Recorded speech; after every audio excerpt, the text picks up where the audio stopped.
Noreena Hertz, thank you so much for joining me here today. I'm Allison Fass, the Deputy Editor of Inc.com, and I'm so thrilled to have the opportunity to speak to you because of all of your experience helping presidents and CEOs with decision making, and also because of your new book, Eyes Wide Open, which is all about exploring the subject of decision making for all sorts of different kinds of people.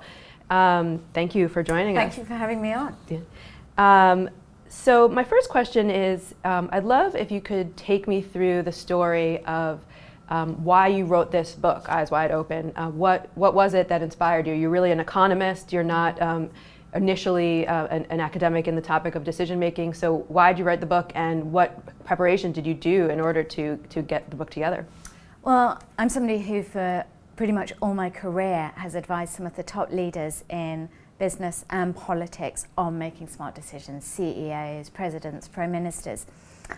But when I got sick myself, very sick, about 6 years ago, I had to make big decisions for myself. I had to navigate the terrain of conflicting doctor opinion and work out who to trust, who to believe, and what to do.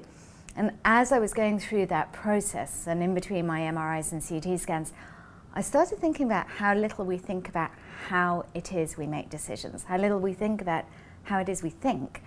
And so, probably because I'm a professor and I like doing these sorts of things, in order to do something that I viewed as fun in that really quite desperate and boring time, I started really digging into the academic literature on decision making in psychology, in neuroscience, in behavioral economics, in complexity studies, in information science, trying to piece together what it took to be a really great decision maker. And when I got well, because I thankfully did get well, I went around the world interviewing some of the smartest decision makers out there, from Hollywood moguls to hedge fund honchos, from fighter pilots to ER doctors, trying to piece together what it takes to make smart decisions. And so that came together in the book? Yes. Excellent. Yeah, I wanted to write a book that everyone could use to help them be healthier, wealthier, and happier.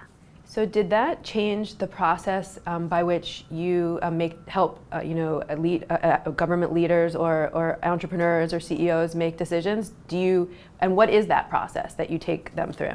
Well, one of the things that's really important for entrepreneurs as well as politicians is to carve out time to think. It's something that's so hard nowadays, and we are bombarded with information, with data, with distractions, emails, texts, tweets, and yet every time we check an email, it takes us on average 22 minutes to get back to the same level of focus we were at before. So if we have to make strategic choices, if we have to innovate, we need that thinking time. And time again, from ER doctors to the smartest hedge fund managers, I realized that these people actually were carving out time to think. For an ER doctor, maybe it was very fast, but the best ones were saying to me, no, we consciously slow our thinking down, we consciously take a pause, we consciously take a beat. One of the top hedge fund managers in the world, he tells me that he doesn't check his emails through the day, he does it 3 times a day. So quite practical things we can do at times to take that time out.